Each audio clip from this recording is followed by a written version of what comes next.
Happy Tuesday, and welcome to the Rama Shram Satsang practice session, where you'll learn a modern Satsang method for obtaining peace, light, and love in your life. My name is Eddie, and I will be introducing the facilitator for today's event. But first, I'd like to give you a brief overview of this practice session. If you will direct your attention towards your screen, you'll see the first element is Satsang. Satsang is a scientific method whereby we may obtain peace, light, and love in our life. It requires no physical skill, spiritual accomplishment, or meditation experience to begin its practice. Satsang consists of two words, Sat and Sang. Sat means positive energy, and Sang means to be with or to be in the presence of. Therefore, the word Satsang means to be in the presence of positive energy. The next element is meditation. Meditation is an important part of Satsang. When we meditate, we withdraw consciousness from worldly objects and direct it inwards to focus on a single thought. In doing so, our minds become calm and our thoughts become pure, thereby allowing us to obtain higher states of consciousness, such as enlightenment, peace, light, and love. Inner orientation. There are two types of satsang, inner satsang and outer satsang. An example of outer satsang would be chanting or attending pilgrimages. When we practice outer satsang, we have the potential to change our behavior, but only through the practice of inner satsang can we obtain higher states of consciousness, such as enlightenment, peace, light, and love. The satsang that you will learn today is an inner satsang where we meditate in silence. Group session. These practice sessions are structured for group participation. When we meditate as a group, our focus is improved and our personal progress along our spiritual path is expedited. By regularly attending these practice sessions, the benefits of group participation are amplified. Joy and inner happiness. All beings wish to experience joy. Joy is the eternal longing of the soul, but only through the practice of inner satsang can we obtain a joyous state. Each time we practice satsang, our inner happiness gradually increases, ultimately culminating in a state of joy, which we experience 24 hours a day, 7 days a week. The agenda for today consists of 3 sessions: the informative session, the practice session, and the interactive session. During the informative session, a lecture will be given about a satsang topic, the founder, or some relevant spiritual topic. During the practice session, you'll receive instructions on how to meditate, followed by a period of practice. During the interactive session, you have the opportunity to ask questions, or there'll be a panel discussion. And now, I'd like to introduce the facilitator for today's event. He has over 40 years of satsang experience. He's the grandson of Guru Maharaj, the founder of Rama Shram Satsang. He was born into a satsang family where he experienced his family members obtain states of enlightenment and lead lives of peace, light, and love. At an early age, he began traveling with the mission throughout India, facilitating satsangs. And during that time, he witnessed the positive effects that satsang could have on mankind. And upon arriving to the United States, both he and his wife continued to facilitate satsangs for local satsangees. He has led teams of satsang members in translating important satsang literature into English and has worked tirelessly to make satsang more accessible to Western and English-speaking audiences. He currently travels throughout the United States, India, and England, facilitating satsangs while maintaining his duties as a husband, a father, and an IT executive. Today, he will teach us a rare and ancient form of satsang as taught by Guru Maharaj. Please join me in welcoming Mr. Sanjeev Kumarji.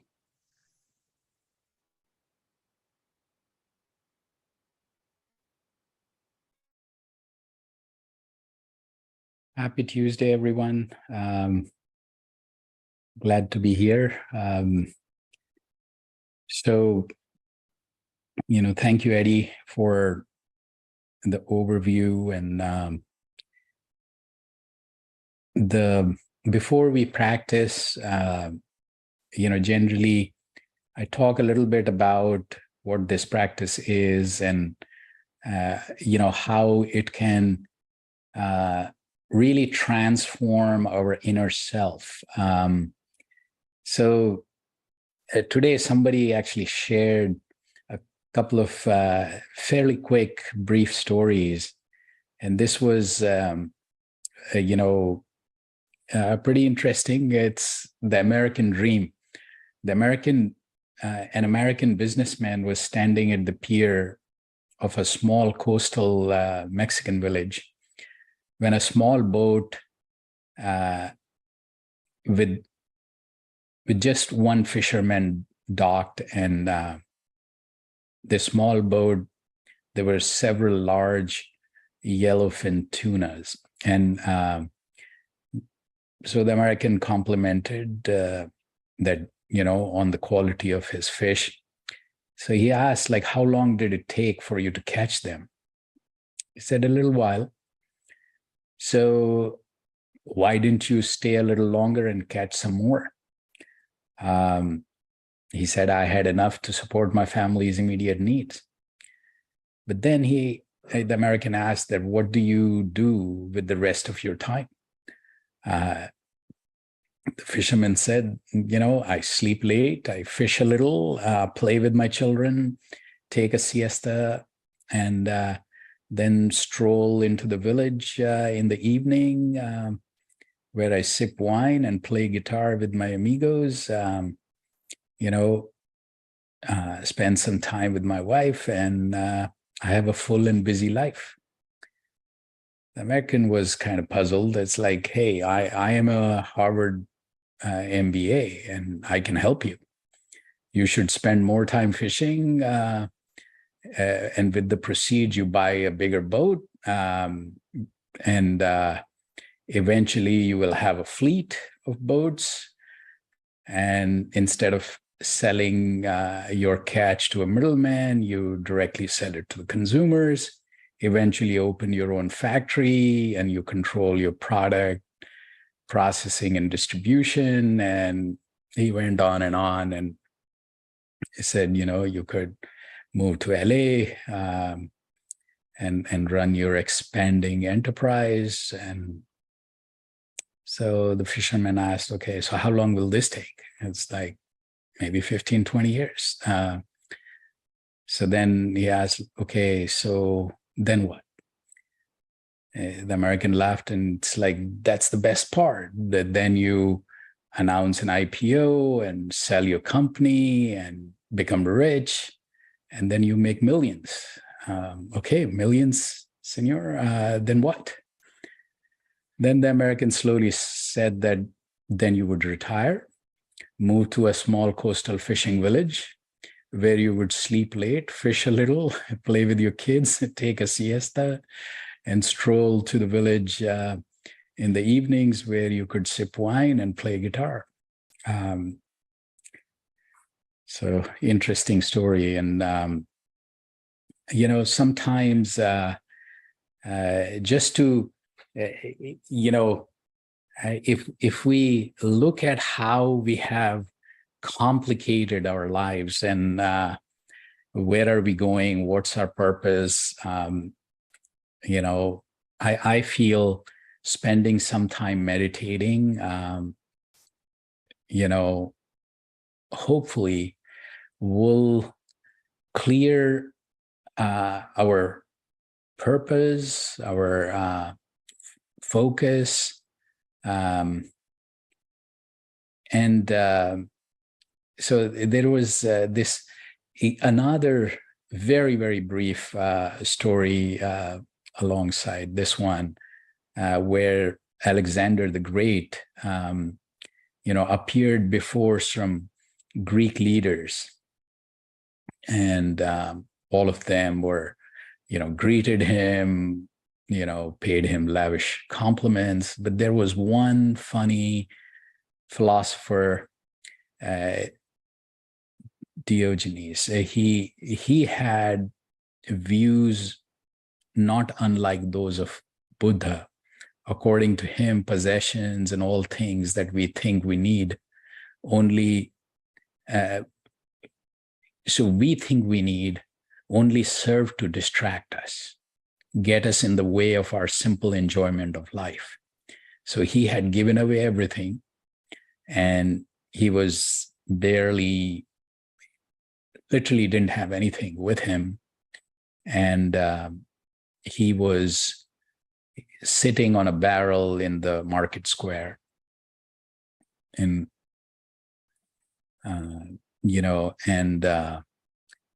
so curious to meet this strange fellow, Alexander went to call on him, dressed in a shining armor, plume on his helmet, waving in the breeze. He walked up to the barrel and asked, I like you. Let me know your wish and I shall grant it. So this chap just says, okay, indeed, sir, I have a wish. So he says, well, what is that? That your shadow has fallen over me. And if you could stand a little less between me and the sun, and that was his wish.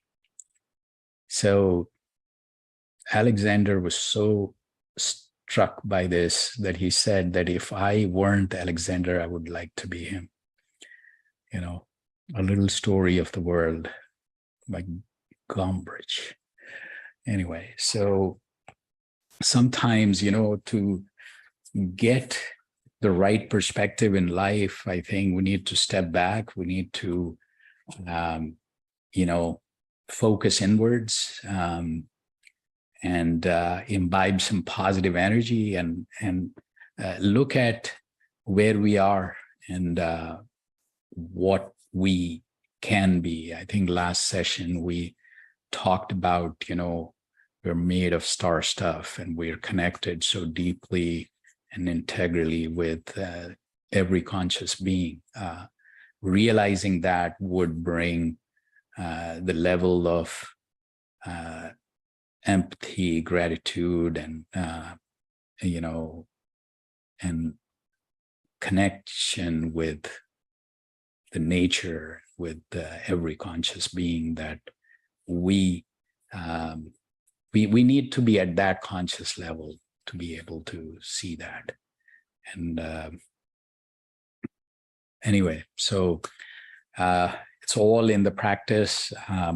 What we ought to do is build some meditation in our daily lives, integrate it in such a way that some of the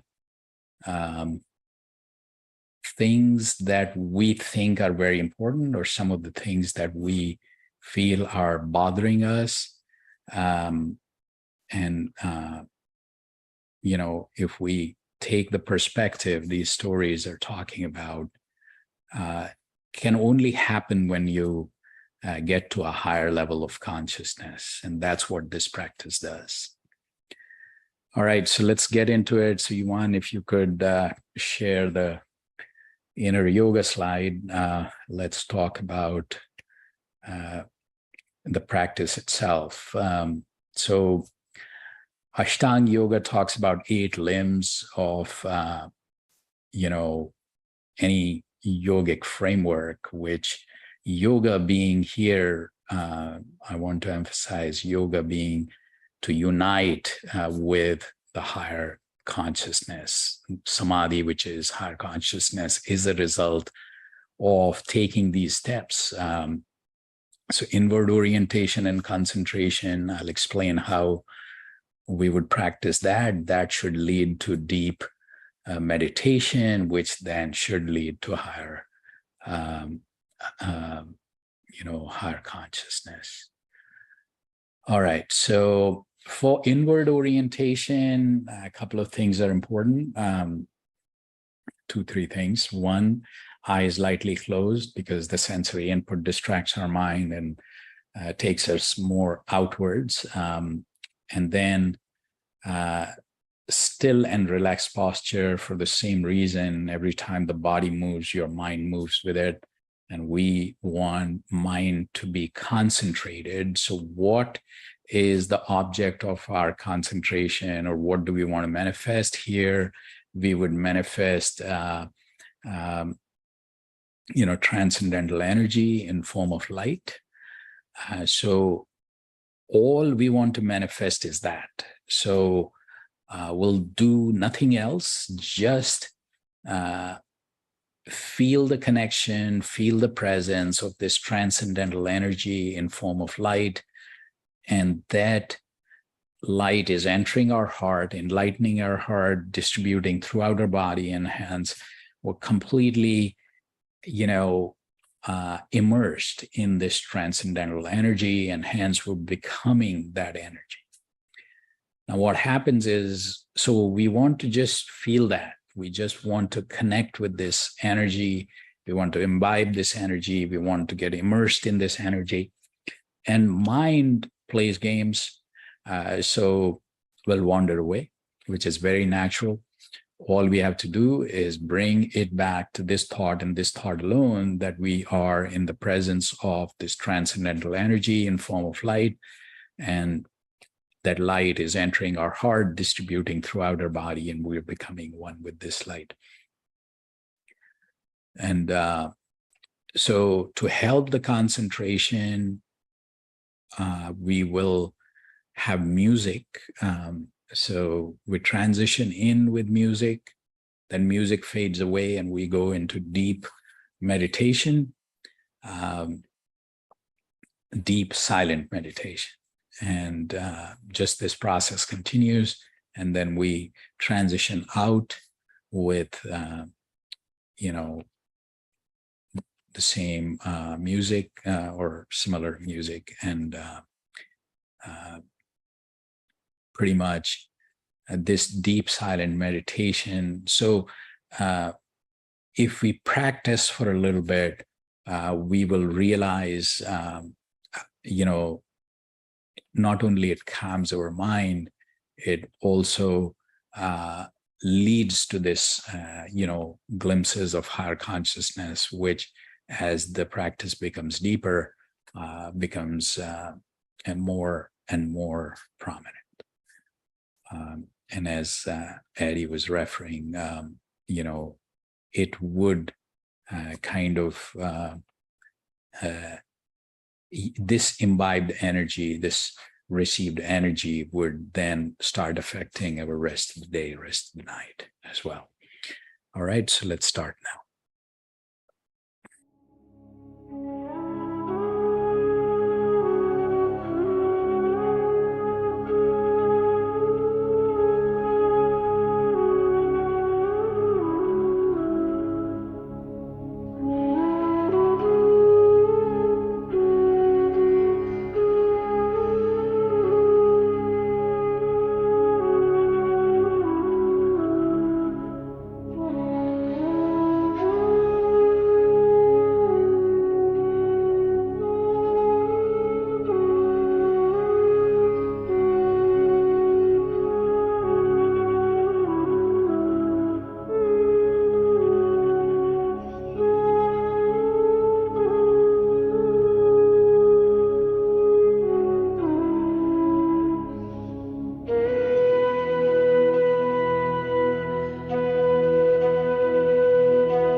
A happy Tuesday again.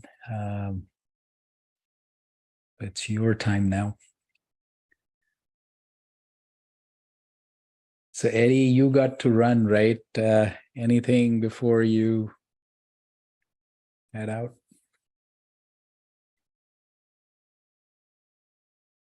No, Sanjeevji, I'll have to leave now. All right, take care. Thank you.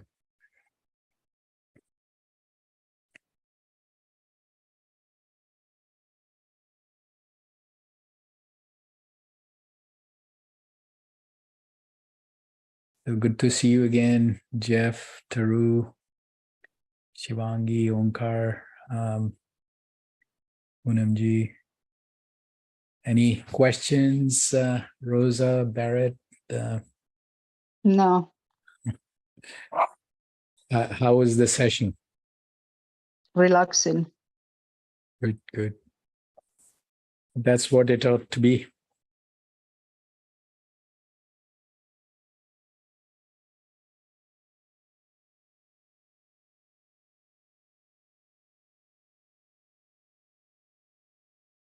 So where did you join from, Rosa? New Hampshire. Oh, wow. Nice up there. Yes. Getting colder a bit. Not today. Not yet. Today was 80 degrees. 80 degrees. Oh, wow. Very warm. Yeah, it's 80 degrees here in Virginia too. So Oh, you're in Virginia. Okay.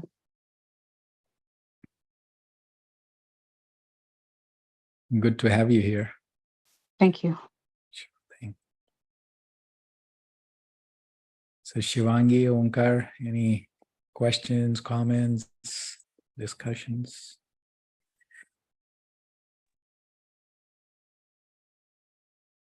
Namaste, Mary.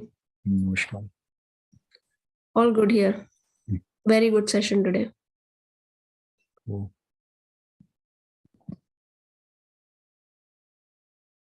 So Barrett, how was the session? Any questions, comments? Thank you. I appreciate what you do here. Okay. Challenge I would welcome an opportunity to ask about is about the monkey mind. You know, thoughts seem to get up and start running before you even know it, and they're half a mile down the road. So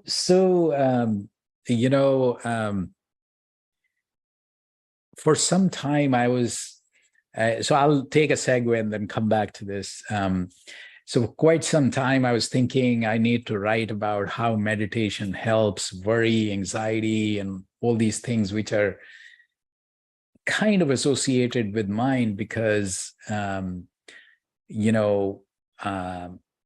it's with our mind, which is a phenomenal capability, but we can go in the back,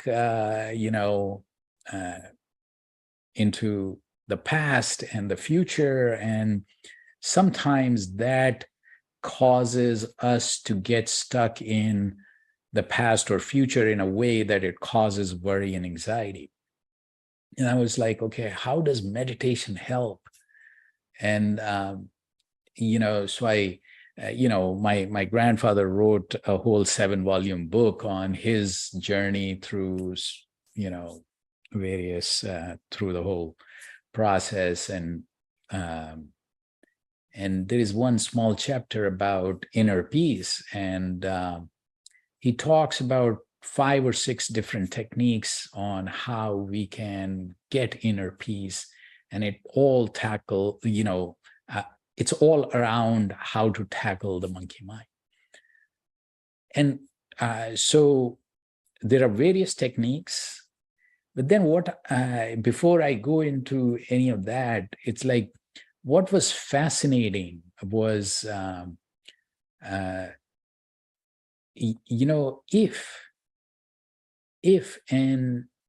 if somehow we could get ourselves situated in the present moment, and we were not going in the past or the future, then worry and anxiety won't exist. The monkey mind won't exist. Then he goes one step further and talks about Maharishi Patanjali's view of yoga, yoga chit vritti nirodha, which is yoga is when even your subconscious mind, not just the conscious mind, even the subconscious mind is devoid of thought. And then he explains that if there was no thought, then also you won't be able to go forward or backward, and hence there will be no worry or anxiety. But then the question comes, the million-dollar question is like, how do I tackle this monkey mind? How do I get to these states? And, interesting thing is that there are multiple ways, and I have experienced it. It's very difficult to explain. It's like if you were to sit with someone who actually has situated, who is in one of those, present moment or devoid of these thought waves, then you will be in that state too. So that was one interesting concept. So, you don't even have to do anything really. You just get there by the virtue of the infectious state of the other person. That is where the concept of guru and all that comes in. But then, I go back to a letter that my grandfather's guru received in 1927, asking the same question, that how do I tackle this monkey mind? I try to sit in this meditation the way you have prescribed, and, I am unable to focus. So he replied that, you know what, I also face that sometimes. And what helps me is that when I sit with you all, somehow I find that the collective energy is, helping in many ways. And so I personally felt that, these group sessions, and I've been practicing since I was born into a Satsang family, so since I was 16, and the group sessions, the group energy, the effortless, effect of in-person group meditations is phenomenal. And just for example, I was in India last month, and 10,000 people meditating together. Oh, goodness gracious. It's just phenomenal. Then he also said, which later on my grandfather kind of moved away from it, but what he said in the letter was that when I sit for more than half an hour, this whole, and if I continue to apply the principles that, based on the instruction that we had before the meditation, then, the mind gives up. It's like almost like when you're trying to tame a wild horse, what you do is let it run before you, and it gets tired, and then you settle it. So it's the same principle. You keep observing your mind. Interestingly, like, toddlers and infants, when you are there, when they know you are present, their behavior is different. So just observing your mind, you can do a lot with. And through that process, if you let this settle, it will. So my grandfather said that today's current state in terms of the time you can spare for the practice, the the amount of energy this requires, and it heats up the body and all that. He said that 15 minutes to 45 minutes at most. So shorter sessions, but if you can do twice a day, you will see that the monkey mind is coming into,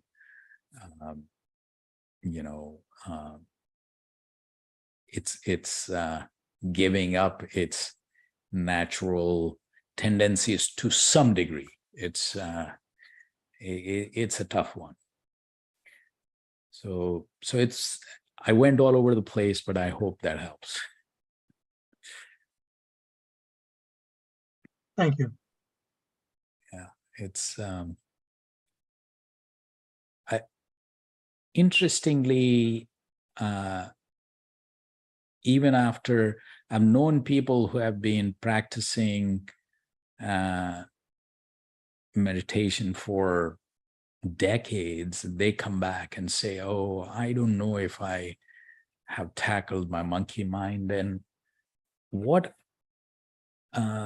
so in some cases, if you don't follow the practice properly, it could be an issue. But in a lot of other cases, what I find is that while we're aware, it's like sleep.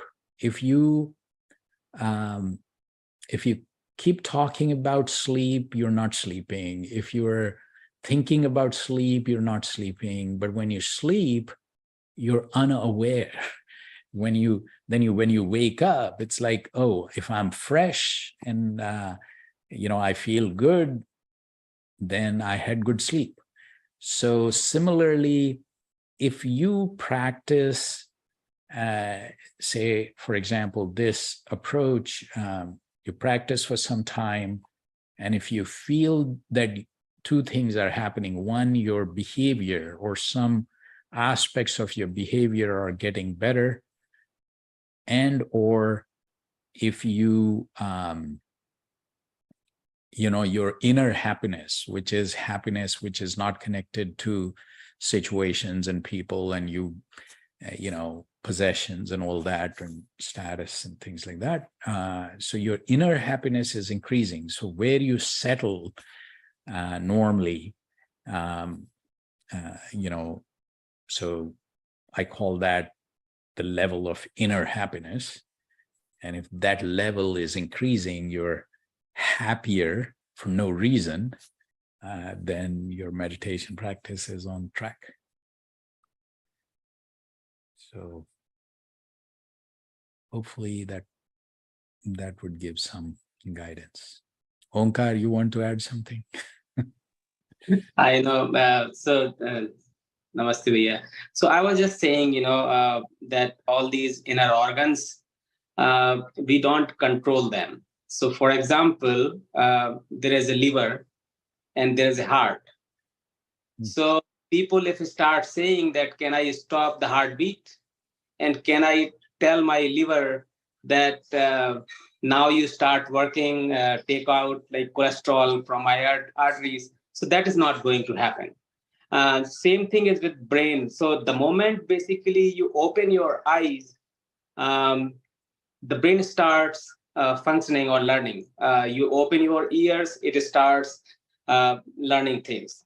So the question that most of us actually ask, that how can I silence my mind?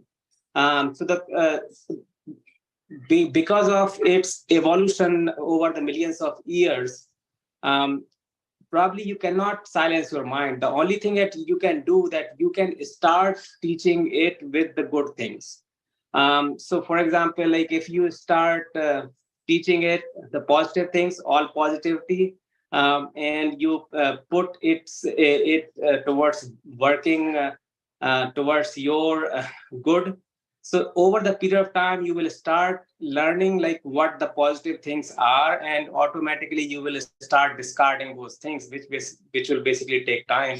And that's how I can say, like for a normal person who has not yet attained uh, the self-realization, this is the method that is going to work. Like keep teaching your brain what you want it to learn, and over the period of time, you will be able to uh, hopefully control it.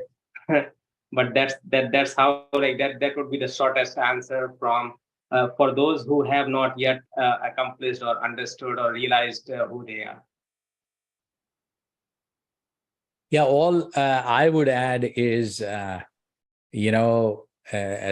Onkar, you're saying, I mean, the way you put it is like, this may not be as easy as it looks like, but as you and I have seen, this practice has gotten a lot of people into that state, right? It's as my grandfather documents it, that it's a simpler, effective, and efficient way to get to a state which is by any means very uncommon.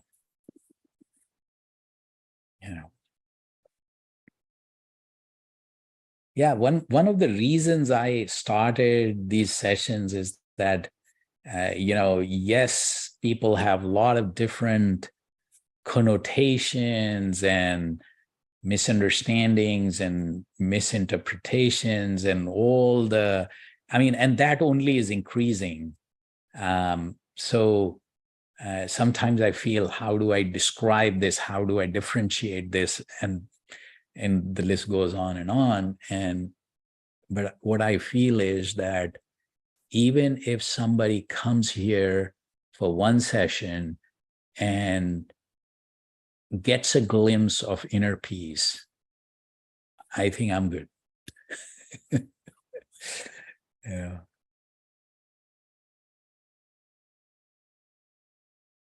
Because what I realized is that I have personally seen people alive and people who lived on this earth who had a very uncommon state.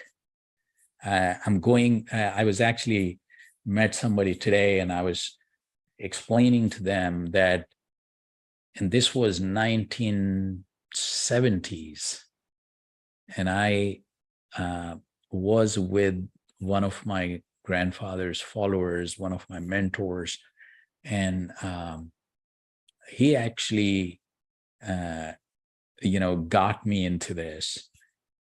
And we were having lunch, and he was going back to his room. It was a meditation retreat, and my father took me there.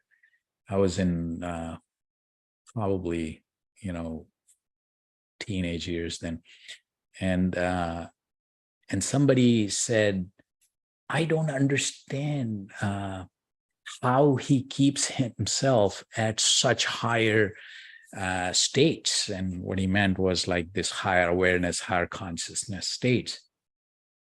And I was very young, and I'm like, if he's leading this congregation and this practice here, and what a strange question. If he cannot be in that state, then who will be? But now when I look back and when I look at myself, it's like, it is very uncommon. It is very difficult to operate at higher levels all the time. But yeah, since then, I have seen plenty,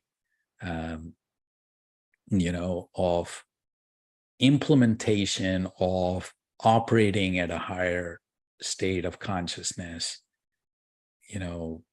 which in itself looks like, I believe it or not, I have actually talked about things and people are like, are you talking about fiction or reality?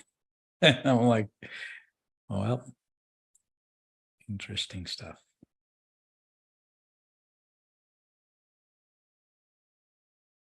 So thanks, Barrett, for being here. Taru, as usual, Omkar and Shivangi, Poonamji.